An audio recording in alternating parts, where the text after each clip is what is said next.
Magandang araw sa atin lahat. Muli na naman nagbabalik ang inyong lingkod upang magbigay ng panibagong reaksyon sa kaganapan sa Senado. Nagkaroon na naman ng bagong regudon, bagong administrasyon sa loob ng Senado. Ang pagkakalam natin dito sa mga minority na nag-aklas illegally, nagkudita ng illegal. Labag kasi sa Constitution yung sinasabi nila na pwede silang maging majority kahit na 12 lang sila. So dito mapapansin natin sa interview ni Attorney Guanzon, former Commissioner of COMELEC, ipapaliwanag kung bakit labag sa batas yun. So bago tayo mag-umpisa, magbibigay lang tayo ng konting komento na pinangatawanan na talaga ng minority para mapigilan ang pag-imbestiga ng Senate Blue Ribbon, di ba? Kasi dawit si Erwin Tulfo, yung magkapatid na Tulfo na yan, dawit sila doon. Kaya talagang gustong-gusto nila na hindi matuloy yung investigasyon ng Senate Blue Ribbon. Kaya gusto rin nila na matanggal bilang Senate President si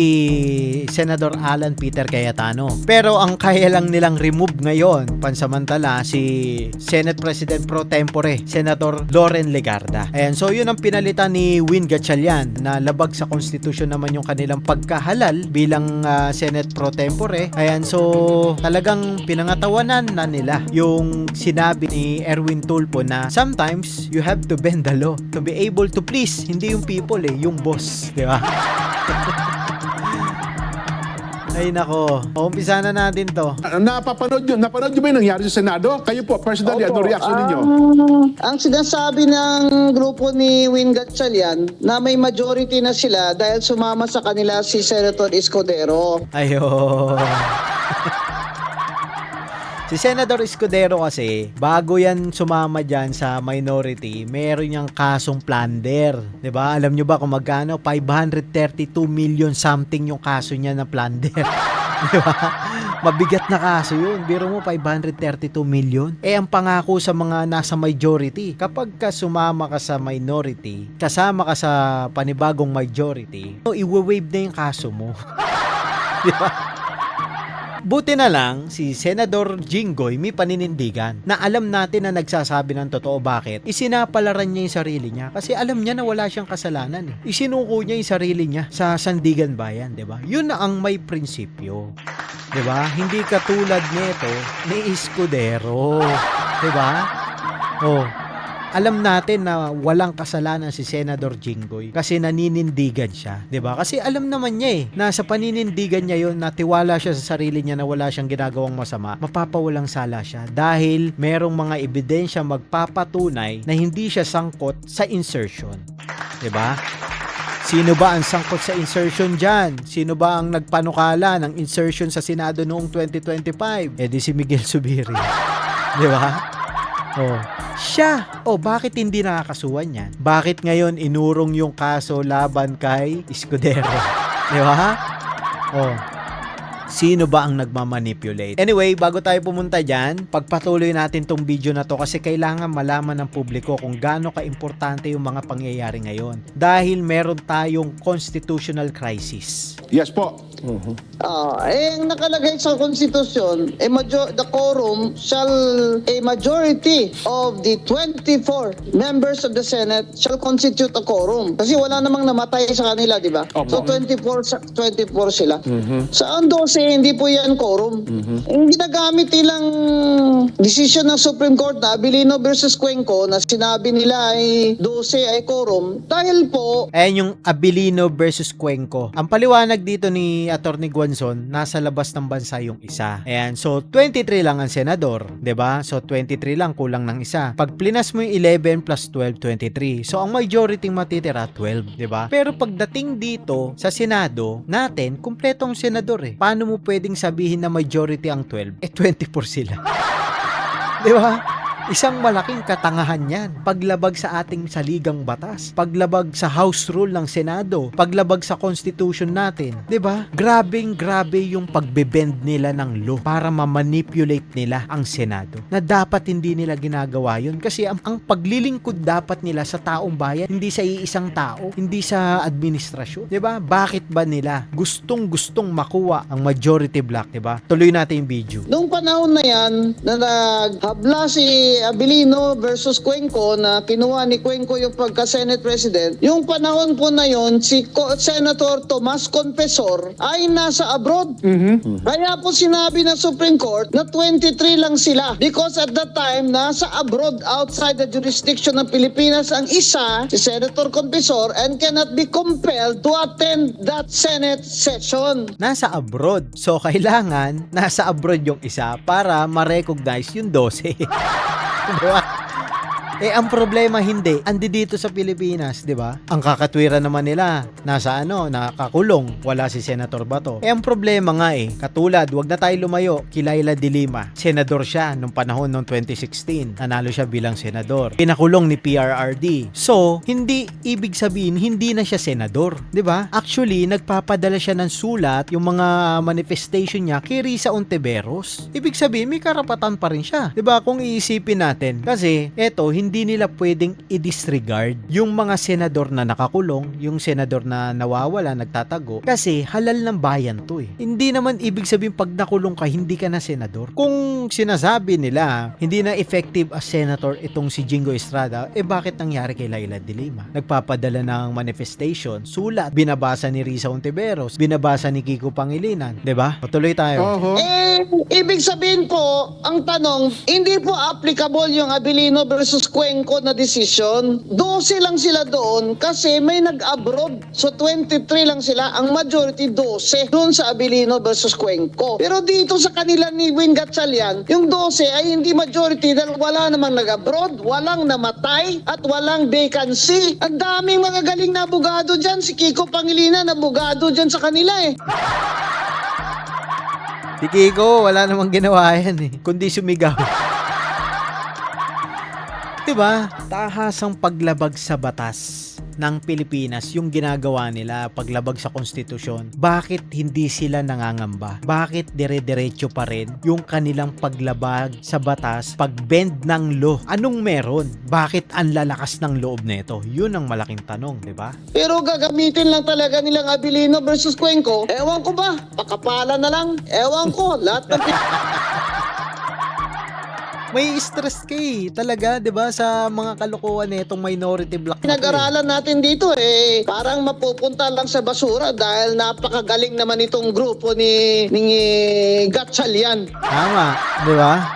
Binabaliwala nila yung constitution. Binabaliwala nila yung batas. Nilalagay nila sa kamay yung batas. 'Di ba? Pinipilipit nila, binabaluktot nila. Real talk 'yun kasi bakit ka magdedeklara ng ng bagong mga committee chairperson? Labag nga sa constitution 'yun. 12 is 12, 'di ba? 24 kayo, 12, 50% yan kailangan nyo pa ng isa para makapaghalal kayo ng bago na mga chairperson sa bawat committee as bagong Senate President, 'di ba? O bakit nyo pinagpapatuloy? Alam nyo nang mali. Tapos sasabihin nyo hindi pumapasok, kayo nga nag-walkout kayo 'di ba? Tapos pag sa inyo ginawa, sabihin nyo pinatayan kayo ng aircon. 'Di ba? Pinatayan kayo ng wifi, nag-iiyak kayo. Pwede ba itong Ang questionnaire? 12 ay hindi majority ng 24. Tama. Ang 12 ay 50% ang nakalagay sa Constitution. A quorum shall constitute 50% plus 1, which is 13. Now, the Supreme Court might consider that a different number, different from 24 to determine the quorum if there is a vacancy. For example, may namatay na may suspend na senador. Kahit si Senator De La Rosa ay wala dyan, absent siya, walang vacancy. Kahit si Senator Ejercito nasa jail, walang vacancy. In fact, ang mga staff nila ay nagre-receive ng salary sa Senate. Napakalabo talaga yung 12 na maging majority. Sa madalit salita.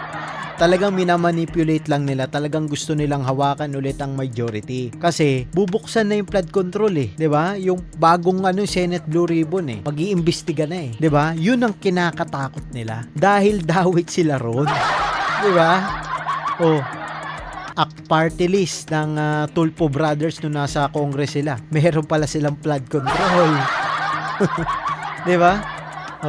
Because at any time, someday, they might come back. Senator Estrada might get acquitted. Senator De La Rosa might decide to go back. So, there is no Attorney- vacancy. Tama. Therefore, the 24 is still the number to count for the majority, which is 13, hindi 12. Tama, 13 talaga. Hindi mo pwedeng baluktutin ng batas, Erwin.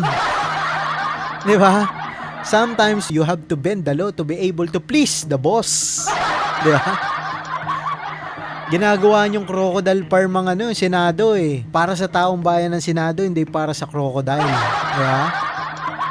So, attorney, sa nakikita niyo pong situation ngayon, si Benny Antiporto po ito. Sa nakikita niyo pong situation ngayon, malaki ang posibilidad na Nagtataka lang ako kay Bam Aquino na eto yung nilaban ng kanyang mga lolo't lola. Anong ginagawa mo dyan?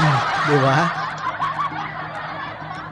Ganyan ba talaga kapag kami kapalit? Di ba? Ipinaglaban ng yung lolo't lola. Bakit nawalan ka ng dignidad ng prinsipyo? 'Di ba? Yun ang nakakapagtaka. Aquino versus Marcos. Taong bayan versus Marcos. 1987 Constitution, sino ba ang nagpanukala niyan? 'Di ba si Corazon Aquino? Anong nangyari, Bam Aquino? 'Di ba? abot po ng Korte Suprema itong bagay na ito. Kung sakaling hindi po nila masettle to. Abot talaga. Abot talagang Korte Suprema dapat. Kasi gaya rin ho ng sabi ng iba abogado na hindi naman po kinwestiyon yung quorum kanina kung habang Sino ko question? Di ba? Wala nga yung mga officer doon. Kalokohan yung katangahan yung mga binabanggit ng mga minority black. nagkakaroon ng proceedings dahil doon din naman daw po si Chis Escudero. Sino ba si Chis Escudero? Wala namang bitaw yan eh. Nasa kamay ba ni Chis Escudero ang pag-question dyan? Bakit? Bakit? May rule ba na kailangan i-questionin ang quorum? Dapat alam ng bawat senador kung ano ang quorum. Ano ba sila? Di sila nag-aaral? Lalo na siya. Hindi ho abogado. 'Di ba? Kulang sa legal background, 'di ba? Eh yung mga nasa minority, basta bitaw lang ng bitaw yan, naghahamon pa etong Tulfo Brothers.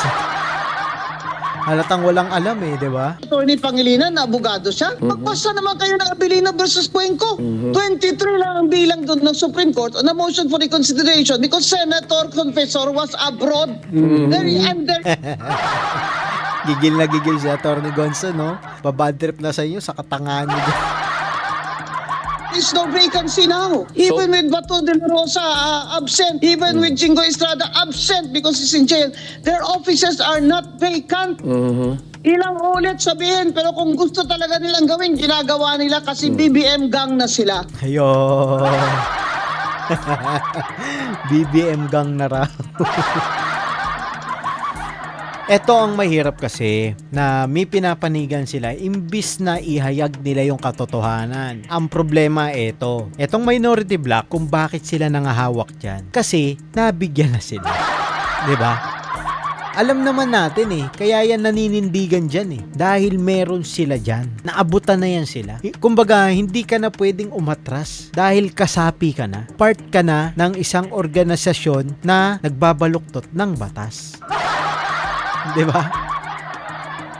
Yan na yun. Kaya etong mga senador dyan sa minority block, ano na lang sila eh. Sige, banat na lang banat. Wala, nandito na tayo eh. Hindi na tayo pwede umatras. Yun na yun. 'Di ba? Ano bang kinatatakutan nila dyan? Ang Senate Blue Ribbon Committee? Bakit? Bakit? May mga magsasabi ba dyan na ilan sa kanila ay nagkamaleta din? Ayun. 'Di ba? Yun ang kinakatakot nila kasi kung papansinin natin lahat ng mga interview, mga statement nila na bakit, kumbaga gustong-gusto nilang makuha yung majority para matigil yung Senate Blue Ribbon sa investigasyon sa flood control. Yun lang yun, di ba? Ano ang napakamahiwaga dito sa Senate Blue Ribbon hearing ni Senator Marcoleta na lahat na lang. Alam nila eh, na itutustayin sila ni Senador Marcoleta eh. Di ba? Alam nila yun. Kaya nga nila nasabi na ito si Senador Marcoleta hindi marunong makisama, 'di ba? Bakit mo sasabihin 'yun? Bakit? Kaya ba tumakbo si Senator Marcoleta para makisama sa inyo? Para sa paglabag nyo sa batas, pagnanakaw nyo, 'di ba? Sa flood control, 'di ba? Para pagtakpan yung mali ng bawat isa. Yan kasi ang sistema nyo talaga diyan sa Senado. Matagal na. Kahit noon yung kila Drilon, yan si nagmamagaling na Drilon. 'Di ba may pork barrel yan? Scam. O nakasuhan rin ng plunder yan. Ngayon bumibida-bida na naman. 'Di ba? Kasi tatakbong senador. Yun ang wag nyong pahintulutan na makatakbo yan bilang senador ulit, na makabalik sa Senado kasi magnanakaw ulit yan. 'Di ba? Alam naman natin yun noon pa eh. May mga kasabwat yan kaya galit na galit si late Senator Miriam Defensor sa kanila. Dahil sa puro pagnanakaw. Pag nagsasalita si late Senator Miriam Defensor, tameme silang lahat. Kasi alam nila totoo, di ba? Ay ginagawa nila para ito ay hindi matuloy. Lalo naman pag hindi nila tuloy, ay ang mga tao naman ay lalo nagde-demand ngayon na ibuksan niyo yung Senate Blue Ribbon Committee na yan at wag na si Ping Lacson ang chairman dyan dahil nung Totoo kasi minamanipulate nila eh. Pero mo hindi iimbitahan yung Brave 18 yun ang taga-deliver ng pera. Isipin nyo naman, di ba? Si Saldico nagsalita na si Martin ang tinuturo pati si Presidente. Bakit nila pinagtatakpan? Ayaw nila imbitahan. Napakadali eh. Kung sino yung nag-iingay, sige, ganito gawin niyo. Sige, kung talagang totoo si Ping Lacson, Senador Ping Lacson, dapat inimbitahan niya yon. Kung napatunayan niyang hindi totoo yung sinasabi ng Brave 18, ipakulong niya, di ba? At least pinakita niya sa taong bayan yung pagiging patas niya, di ba? Yun lang naman ang hinahangad ng taong bayan eh. Bakit hindi niya inimbitahan? Kasi ilalantad lahat ng kalokohan kasama siya. Di ba? Yun. siya ang nag-chairman, wala namang nangyari. Yan lang po ang masasabi ko dyan. Paano po natin pala Para tatratuhin? sa akin po, opinion ko. Opo. Attorney, tatanungin ko. Araw din ako ng batas at nagturo. Opo. Wala, hindi ba ang quorum nila? Senate President Alan Peter Cayetano should go to the Supreme Court. Eto, panoorin natin yung interview kay Ping Lacson kung anong sasabihin niya. Doon sa Facebook niya, ang sinasabi lang naman niya, kaya lang daw walang quorum kasi nga para daw matuloy yung hearing bukas ng Blue Ribbon sa flood control. Meron Kasi alam nyo kung bakit talaga hindi pumasok sila majority. Kasi 'di ba nag-walkout sila. Tapos sinabi ni Lacson sa interview niya kay Karen Davilan na pag ipinilit pa rin nila yon, magwo-walkout sila ulit at paulit-ulit lang nilang gagawin ang pagwo-walkout. So ngayon, ano magiging aksyon, 'di ba, ng majority? Ipipending kasi nila yung pag-iimbestiga sa Senate Blue Ribbon sa flood control. So, ang ginawa ng majority, hindi pumasok, 'di ba? Kasi nag-adjourn naman eh. Ano sinasabi nilang hindi nag-adjourn, 'di ba? O sino ngayon na nagbukang tanga? Kayo kasi pa-walkout kayo, tas ngayon hindi kayo pinasukan, sasabihin nyo, hindi nagtatrabaho, marami kayong aamyendahang mga batas. Kayo pa ngayon na magaling, 'di ba? Magaling lang kayong magmagaling. Pero kung titignan nyo yung rules and regulation, yung House Rules ng Senado, yung Constitution, yung saligang batas ng Pilipinas, ang dami nyo nang binaluktot na batas dun. po ba talagang attempt coming from the minority na pigilan, wag matuloy itong pagdidig na ito? Kahit after your press con kahapon, yun pa rin po yung binanggit niya nung nag-Facebook Live ulit siya na sabi bakit si Senator Panfilo Lacson kino-question yung composition ng minority sa Blue Ribbon samantalang yung ibang committee na nag-hearing, hindi naman nila kinwestiyon yung composition ng minority doon. What is special with the Blue Ribbon? Robert, hindi ko question. Sumulat ako sa kanya, kinaklarify ko kasi nakita ko yung pangalan ko. Ito, maganda tong sinasabi niya rito. Pakinggan nyo kung talagang hindi niya kino-question yung sinabi ni Senador Alan. Sa notice Opo. na merong hearing. Mm-mm. Automatically, ginawa nila ako miyembro. Mm-mm. Hindi pa ako sigurado, hindi pa ako nakadecide kung gusto ko mag-member ng Blue Ribbon Committee. Ba't niya ako isasama doon? So, sumulat ako sa kanya, copy-furnish yung chairperson, si Senator Pia, pati si Senator Marcoleta, dahil siya yung designated na subcommittee chair. Opo. So, hindi ko kino-question, kinaklarify ko lang. Bakit nasama ang pangalan ko rito? Wala pa naman akong sinasabing intention na gusto ko mag-member ng Blue Ribbon Committee. Pangalawa, hindi pa nga kami nagsasabit, hindi pa kami nag-uusap-usap sa minority kung sino yung isasabit namin pangalan na mag-member. So, hindi ko kino-question. Again, prevaricating siya. Minamali niya yung interpretation. Ang sulat ko sa kanya, maliwanag, please clarify kung bakit ang pangalan ko nakalagay as member. Ino-question mo kasi sinasabi mo bakit ang pangalan pangalan ko nakalagay as member, 'di ba? Ano ba yung bakit? 'Di ba question 'yun? Ang pagka-clarify, dapat wala dito yung pangalan ko. 'Yun ang pagka-clarify, 'di ba? Bakit kasi yung ginamit mo? Hindi ko question, much less, hindi ko question na maghi-hearing sila. For all they, for all we care, mag-hearing sila kung gusto nila, maski illegal. That's in Paano magiging illegal? 12 nga lang kayo, 13 sila. 'Di ba? Di 12 rin sila. Sabihin na natin kasi lumipat nga yung isa sa inyo. Paano sasabihin na majority kayo? 12 lang yan. 'Di ba? Paano mo sasabing illegal? 'Di ba? Pro tempore nyo pan 12 lang yung dumagdag 12 kayo. Wala naman nag-abroad, wala naman namatay. Paano mo sasabihin na sa constitution yung ginagawa nyo? 'Di ba? infirm, legally infirm, because hindi pa nga fully constituted ang Blue Ribbon Committee. Wala pang designated representatives ang minority bloc.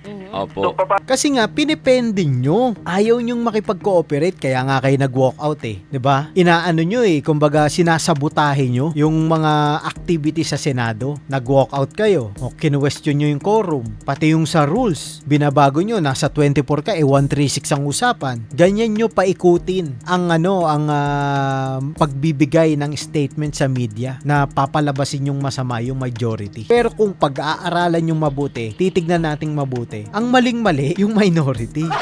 'Di ba? Magwo-walk out kayo, anong meron, 'di ba? Bakit ayaw nyo amyendahan o pag-usapan o i-debate? Dinidebate nga yung house O alam nyo kasi talo kayo kaya nag-walk out kayo. 'Di ba?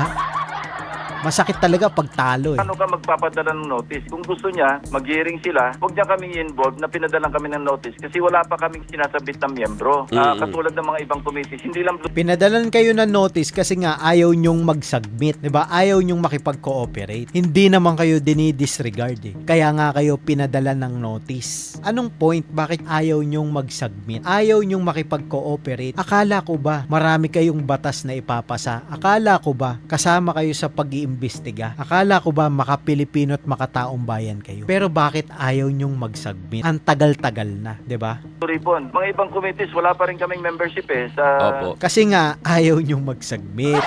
Di ba?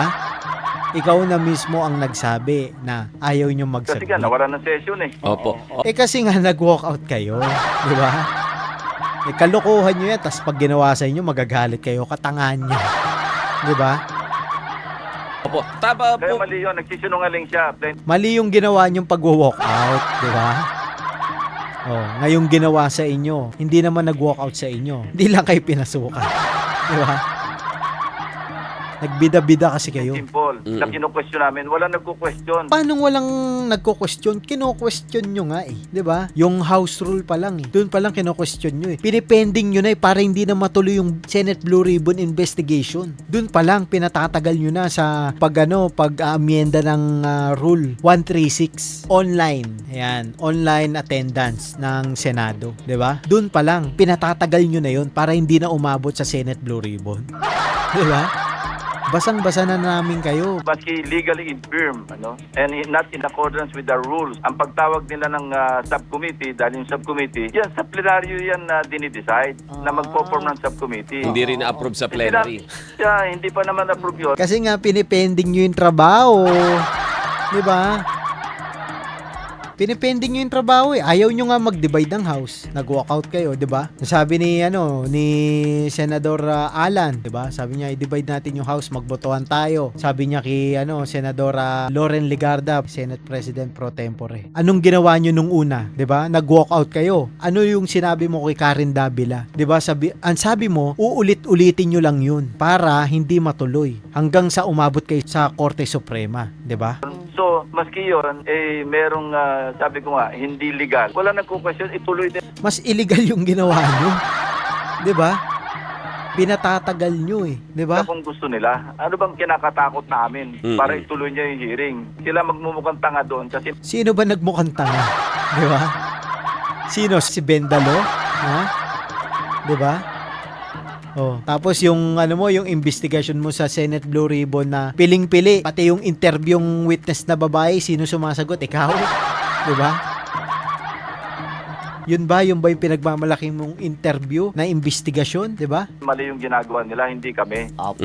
Ulitin ko, nag-clarify lang ako sa sulat ko, hindi ko kinu-question. Nag-seek lang ako ng clarification. Ba't yung sinama pangalan ko dyan?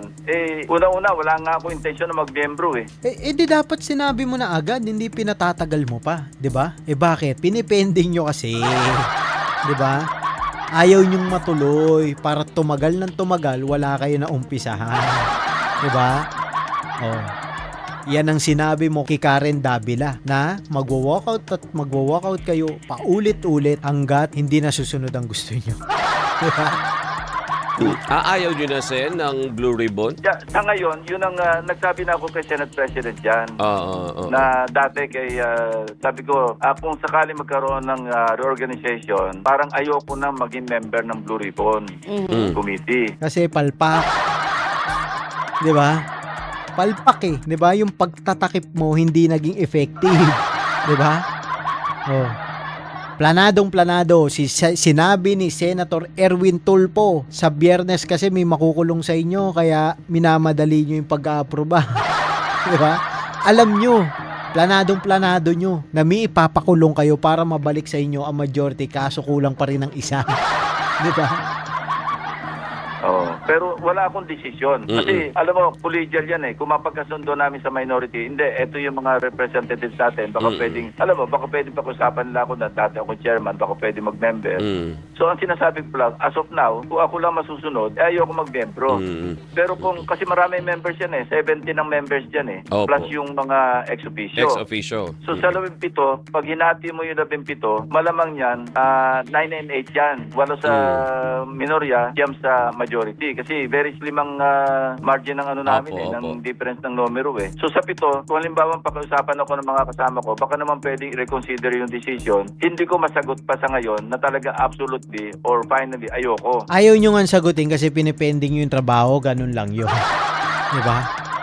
Naku, kitang-kita naman sa kilos at galaw nyo na ayaw nyong matuloy ang investigasyon sa flood control kasi kasama kayo ron. 'Di ba? Kasama kayo sa mga ituturo dahil totoo naman may maleta kayo. 'Di ba? Sinasabi na ng Brave 18 Sa Baclaran, nag-deliver sila ng maleta kay Senator Soto kasama si Saldico, 'di ba? Paano nyo ngayon itatanggi yun? Collegial kami, gagalang ko rin yung opinion ng aking mga kasama sa minority. Ayun. So wag niyang sabihin na wag niyang ilagay yung pangalan ko doon kasi wala akong desisyon kung gusto ko mag-membro o hindi. Opo, Yun ang kabastusan. Ba't yung isasabi Ba't yung ginawa ni Erwin Tulfo na nilagay lahat ng nasa majority? Hindi naman siya nakipag-coordinate na, oy, ilalagay kita rito O, 'di ba? Kabastusan rin yung ginawa nyo. 'Di ba? na may pangalan ko doon? Opo, Hindi naman ako member. Oo, parang lahat po ata ng minority senators nilagay yung name doon. Kasi partner, di ba, Sen, Hindi, ang pito stand... lang kami. Actually, pito plus Pito. minority leader. So, bali 8. Ah, Bali 8 from the minority. siya na namili. So, dalawa sa amin, hindi magiging miyembro. Opo. Oo, kasi partner, di ba, Sen, dapat yung composition ng bawat committee partner, yung chairmanship, kung may Yung mga vice chair ganyan, pa yan, yung mga members from the majority, members from minority, ini-elect yan sa floor, sa plenary. Correct. Oo, before sila, kapag na-constitute sila doon sa plenary, tsaka sila pwedeng magsagawa na ng business nila. Uy, expert din pala tong announcer na to. And so, maraming salamat sa inyo sa patuloy nyo pagsuporta. Medyo busy lang tayo na itong mga nagdaang araw. Bali, kung titignan natin yung mga pangyayari ngayon sa Senado, talagang binabraso na ng husto itong mga bata ng administrasyon, itong mga senador na sabi, allegedly, na dinilibiran rin ng maleta. 'Di ba? Lahat ng kalokohan, lahat ng pambabaluktot, lahat ng pambebendalo, talagang gagawin. Makakuha lang muli ang posisyon, makakontrol lang muli ang Senado, magawa lang muli crocodile farm ang Senado. Diba?